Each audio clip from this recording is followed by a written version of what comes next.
이번 시간에는 여러 형제 자매가 상속을 받는 경우에 부모님의 유언으로 인한 상속 어떤 방식이 있는지에 대해서 알려드리려고 합니다. 이제 제가 상담해준 사례인데요. 2남 1녀 중 막내로 태어나서 부모님과 두 누나의 사랑을 듬뿍 받으며 자랐는데 넉넉하지 않은 형편임에도 막내라는 이유로 모자란 것 없이 살아왔습니다. 자식들이 다들 고향을 떠나서 취직해서 살아가는 동안에 부모님 많이 연로해지셨고 슬슬 이제 재산 분배에 대한 얘기가 나온다는 거죠. 그래서 막내 아들인 A씨 더 많은 재산을 물려주는 것으로 부모님은 마음을 정했습니다. 그래서 오래간만에 다 모인 자리에서 부모님이 넌지시 이제 상속에 대해서 말씀을 꺼내시더라는데 막내에게 어디 땅과 집을 물려주려고 한다 라고 얘기를 했는데 분위기가 완전히 달라졌다는 거죠. 어릴 때는 그렇게 이뻐하던 누나들이 이제 분위기가 상당히 험악해졌죠. 그래서 이야기는 결론 냈지 못하고 끝났는데 서로 감정만 상하고 헤어졌다는 거죠. 그래서 변호사님 저하고 식사 자리에서 공평하게 나누는 게 맞다고 생각도 되고 욕심도 나는 게 사실이다 라고 얘기를 하더라고요.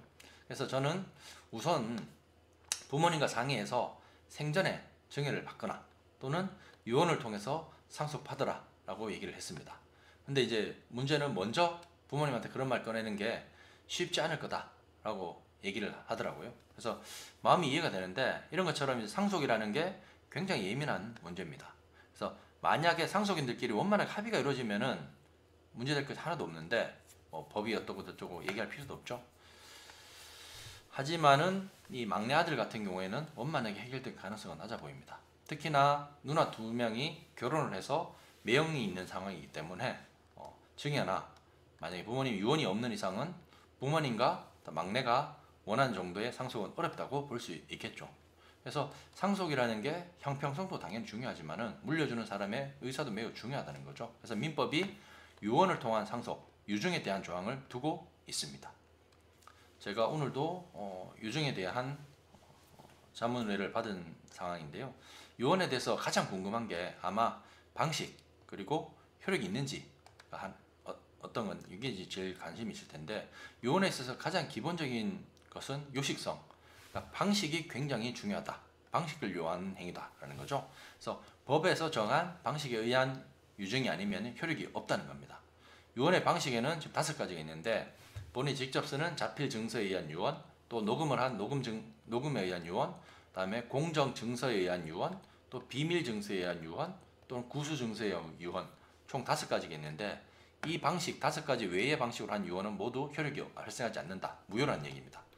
우선 자필 증서에 의한 유언을 보면은 유언자 본인이 직접 유언 내용 전부 그리고 연월일, 날짜, 주소, 성명을 쓰고 날인까지 하는 겁니다.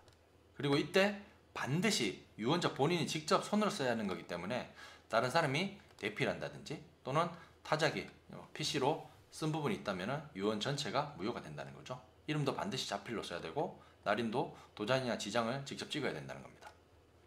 두 번째, 녹음에 의한 유언인데 이 유언자가 유언의 취지, 내용, 그리고 연월일, 성명을 말해서 녹음하고 녹음에 참여한 증인이 그 유언이 정확합니다. 그리고 증인의 성명을 말해서 녹음을 하는 거고요.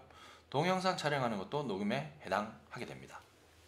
세 번째, 공정증서의 유언. 이게 제일 깔끔한 건데 증인 2명이 참여한 가운데서 유언자가 공증인에게 유언의 내용을 입으로 얘기를 하면은 공증인이 직접 쓰고 그 다음에 낭독한 것을 유언자와 증인들이 승인하고 각각 서명하고 기명날이라는 거죠. 이때 이제 여러 사람이 관여하다 보니까 아무도 객관성이 보장되는 상황이기 때문에 유언자가 직접 내용을 말하는 것이고 공증인이 내용을 말한 후에 유언자에게 확인하는 식으로 작성된 것은 무효가 됩니다. 그러니까 공증인이 내용을 말한 후 유언자가 이거 확인한 식으로 작성한 것은 무효라는 거죠. 유언자가 직접 내용을 말해야 된다. 그리고 비밀 증서에 의한 유언인데 유언의 내용을 효력 발생 전까지 비밀로 해두고 싶은 경우에 작성하는 것으로 유언 증서를 작성한 후에 훼손되거나 개봉할 수 없도록 굳게 봉한 다음에 그 봉인한 서류 표지에 증인 2명 그리고 유언자가 서명 또는 기명날인 하는 겁니다. 그리고 마지막으로 구수 증서에 의한 유언자에게 질병이나 또는 급박한 사유가 생겨서 위인 4가지 방식에 따라 유언할 수 없는 경우에 말로써 하는 거죠. 가장 급박한 경우에 사는 건데 증인 2명 이상이 참여한 자리에서 그중 1명에게 유언의 취지를 말하면은 그 말을 들은 증인이 직접 필기하고 낭독해서 유언의 정확함을 승인하고 각자 서명 또는 기명날인 하는 것을 얘기를 합니다.